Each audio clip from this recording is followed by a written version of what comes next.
పెట్టుకున్నప్పుడు రాహుల్ గాంధీ గారు స్పష్టంగా పాదయాత్ర సందర్భంలో చెప్పిండు, మేము ఎక్కడ అధికారంలోకి వచ్చిన వెంబడి కులగణన చేసి తీరుతాము, కేంద్రంలో కూడా ఎర్రకోట మీద జెండా ఎగిరేసి ఈ దేశంలో జనగణనలో కులగణను చేర్చి ప్రతి కులం యొక్క లెక్క తేల్చి ఉద్యోగ ఉపాధి అవకాశాలే కాదు రాజకీయ రిజర్వేషన్లు కూడా పెంచుతాం దామాష ప్రకారం అని చెప్పి రాహుల్ గాంధీ గారు చెప్పడం జరిగింది. మరి మిత్రులారా, ఈ రోజు పార్టీ విధానపరమైన నిర్ణయం తీసుకొని రాహుల్ గాంధీ గారు ఈ దేశంలో ఉన్న 70 కోట్ల బలహీన వర్గాలకు మాట ఇస్తే ఆ మాట నిలబెట్టాల్సిన బాధ్యత ప్రతి ఒక్క కాంగ్రెస్ పార్టీ కార్యకర్తగా ఉన్నది.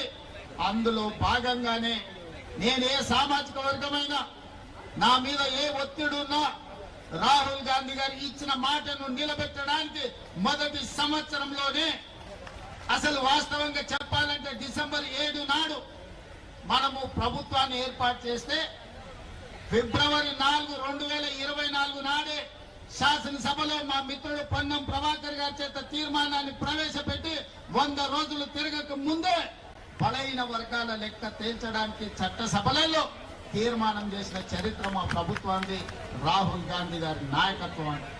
అక్కడి నుంచి మొదలుపెట్టి ఆ ప్రక్రియను ఫిబ్రవరి 4, 2025 నాటికి పూర్తి చేసి చట్టసభలలో ప్రవేశపెట్టినాం.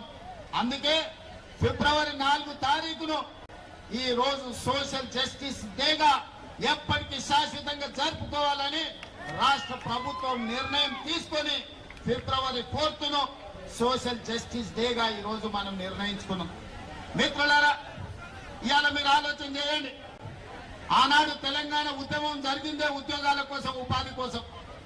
తెలంగాణ రాష్ట్రం ఏర్పడిన తర్వాత ప్రభుత్వంలో ఉన్న ఉద్యోగ ఖాళీలను భర్తీ చేయమని విద్యార్థులు, నిరుద్యోగ యువకులు గల్లీ నుంచి ఢిల్లీ వరకు కొట్లాడి, కానీ ఆనాడు అధికారంలో ఉన్న ముఖ్యమంత్రి అయిన కుమారుడు ఉద్యోగ నియామకాలు చేపట్టలేదు. ఎన్ని పోరాటాలు చేసినా, ఎంతమంది పిల్లలు కొట్లాడినా, ఎంతమంది పిల్లలు ప్రాణాలు ఇచ్చినా ఆనాడు అధికారంలో ఉన్న వాళ్లకు చెవికెక్కలేదు. అందుకే ఎన్నికల సందర్భంగా పాదయాత్ర చేసినప్పుడు నేను తెలంగాణ నిరుద్యోగ యువకులకు ఒక మాట చెప్పిన, ఇక మీరు ఉద్యోగాలు ఇవ్వండి అని అడగకండి, తండ్రి కొడుకుల ఉద్యోగం ఊడగొట్టండి, మీ ఉద్యోగాలు మీ ఇంటికి వస్తాయని ఆనాడు నేను చెప్పిన. ఆ మాట ప్రకారం తెలంగాణలో ఉన్న యువకులు తండ్రి కొడుకుల ఉద్యోగం ఊడగొడితే సంవత్సరం తిరిగే లోపల 59,000 ప్రభుత్వ ఉద్యోగ నియామకాలు చేపట్టి మా ప్రభుత్వం చిత్తశుద్ధిని నిరూపించుకున్నది.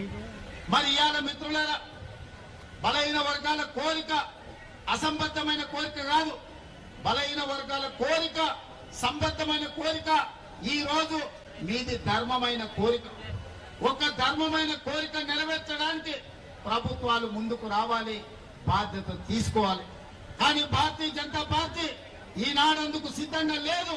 వాళ్ళకి విధానపరమైన ఆలోచననే బలహీన వర్గాలకు వ్యతిరేకం. ఇంతకుముందు మిత్రుడు శ్రీనివాస్ గౌడ్ చెప్పిన అంశాలను నేను మళ్ళొకసారి చెప్పదలుచుకున్నా. ఆనాడు మొరార్జీ దేశాయ్ గారు ఈ దేశంలో ఉన్న బలహీన వర్గాల లెక్క తేల్చాలి, ఈ జనాభాలో జాతుల యొక్క లెక్క తేలాలి అని మండల్ కమిషన్ ను నియమించి మండల్ కమిషన్ ద్వారా నివేదిక అడిగింది. ఆ మండల్ కమిషన్ ఈ దేశంలో 52% బలహీన వర్గాలు ఉన్నారు, 27% రిజర్వేషన్ ఇవ్వాలి అని వారి ప్రతిపాదన ఇచ్చారు. కానీ కొంతకాలం వాయిదా పడ్డది.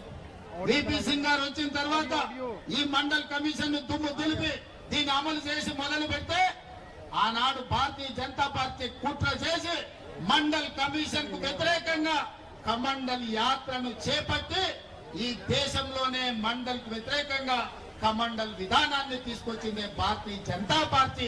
ఆ భారతీయ జనతా పార్టీ ప్రతినిధే ఈ రోజు నరేంద్ర మోడీ గారు ప్రధానమంత్రి ఈ దేశంలో ఉన్నాడు. నేను ఈ రోజు ఒక మాట చెప్పదలుచుకున్నా, శ్రీమతి ఇందిరాగాంధీ గారు దళితులు కాదు, ఆదివాసీ కాదు. కానీ శ్రీమతి ఇందిరాగాంధీ గారు దళితుల పట్ల, గిరిజనుల పట్ల, ఆదివాసుల పట్ల అమ్మలాగా వ్యవహరించి వాళ్ళకి రిజర్వేషన్లను అమలు చేయడమే కాదు, సొంత ఇల్లు కట్టుకోవడానికి ఇల్లు ఇవ్వడమే, ఇందిరమ్మ ఇల్లు ఇవ్వడమే కాదు, ఆవిడ అసైన్మెంట్ చట్టాన్ని తెచ్చి భూస్వాముల దగ్గర వేలాది లక్షలాది ఎకరాలను ప్రభుత్వం గుంజుకొని ఎస్సీ ఎస్టీ బీసీలకు అసైన్మెంట్ పట్టాలు ఇచ్చి భూ యజమానులను ఇందిరమ్మ చేసింది. అందుకే ఇవాళ ఏ ఎస్సీ ఏ ఎస్టీ ఏ తండా ఏ గూడానికి వెళ్ళు వాళ్ళ ఇండ్ల ఇందిరమ్మ ఫోటో ఉంటది. మా అమ్మ ఇందిరమ్మ అని అంటారు. చిత్తశుద్ధి ఉండాలి, చేయాలన్న సంకల్పం ఉండాలి. అందుకే ఇందిరమ్మ ఈ రోజు దళితులకు గిరిజనులకు కాదు. ఇవాళ మిత్రులందరూ చెప్తున్నారు భారతీయ జనతా పార్టీ ఈ విధానానికి బీసీలను బలపరచాలన్న ఆలోచనకు వ్యతిరేకము. అందుకే ఈరోజు ఎన్ని రకాల ప్రయత్నాలు చేసినా ఈరోజు బీసీల లెక్కలు చేయాల్సి వస్తుందని 2021 జనాభా లెక్కల్ని వాయిదా వేసి ఇవాళ 2025 సంవత్సరం వచ్చినా జనాభా లెక్కలు చేయడం లేదు. ఎందుకంటే రాహుల్ గాంధీ గారు డిమాండ్ చేసిండ్రు ఈసారి జనాభా లెక్కలల్లా కులగణన జరగాలి, జనగణనతో పాటు కులగణన జరగాలి, ఆ నివేదిక ప్రకారమే రిజర్వేషన్లు పెంచాలి అని.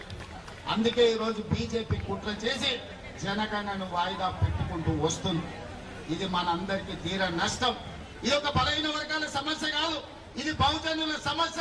బహుజనులందరూ ఏకమై లెక్కలు తేలుస్తేనే తప్ప, మీ లెక్క పక్కాగా ఉంటే తప్ప మీకు ఉద్యోగ ఉపాధి అదే విధంగా రాజకీయ రిజర్వేషన్లు పెరగవు. అందుకే మిత్రులారా, మనం అక్కడ గల్లీ నుంచి సంఘాలతో మాట్లాడినాం, సంస్థలతో మాట్లాడినాం, ప్రజా ప్రతినిధులతో మాట్లాడినాం. ప్రభుత్వం చర్చలు చేసింది, నివేదికలు తెప్పించింది, జనగణనలో కులగణన చేసింది. మొత్తం లెక్కలు తేల్చి తెలంగాణ రాష్ట్ర ప్రభుత్వం బలహీన వర్గాల లెక్క 56.36% అని ఇవాళ లెక్క తెల్చిన రాష్ట్రం ఈ దేశంలోనే మొట్టమొదటి రాష్ట్రం తెలంగాణ రాష్ట్రం అని చెప్పి నేను ఈ సందర్భంగా తెలియజేస్తున్న మిత్రులారా, ఇవాళ ఏ రాష్ట్రంలో గుజరాత్ తో సహా భారతీయ జనతా పార్టీ అధికారంలో ఉన్న ఏ రాష్ట్రంలో కూడా ఈ కులగణన చెయ్యలేదు. ఈ దేశంలో మొట్టమొదటిసారి రాహుల్ గాంధీ గారు ఇచ్చిన మాటను నిలబెట్టుకొని తెలంగాణ రాష్ట్ర ప్రభుత్వం ఒక దిక్సూచిగా ఈ దేశ రాజకీయాలకే ఒక వెలుగుగా ఇవాళ తెలంగాణ రాష్ట్ర ప్రభుత్వం ముందుకొచ్చింది. ఇవాళ లెక్కలు తెచ్చడమే కాదు, మిత్రుడు జాజుల శ్రీనివాస్ అన్నట్టు, మా మిత్రుడు మహేష్ గౌడ్ గారు చెప్పినట్టు స్థానిక సంస్థల రిజర్వేషన్లే కాదు, ఉద్యోగ విద్యా అవకాశాలలో కూడా 42% రిజర్వేషన్లు ఇవ్వాలి. అప్పుడే నిజమైన న్యాయం మీకు జరుగుతుంది. మీ వర్గాల నుంచి డాక్టర్లు, లాయర్లు, ఇంజనీర్లు, ఐఏఎస్లు, ఐపీఎస్లు, ఐఎఫ్ఎస్లు వచ్చి ప్రభుత్వం యొక్క పరిపాలనలో మీరు భాగస్వాములు కావాలి. తెలంగాణ రాష్ట్ర అభివృద్ధిలో మీరు ముందు బాగా నిలబడాలి అని ఇవాళ ఉద్యోగ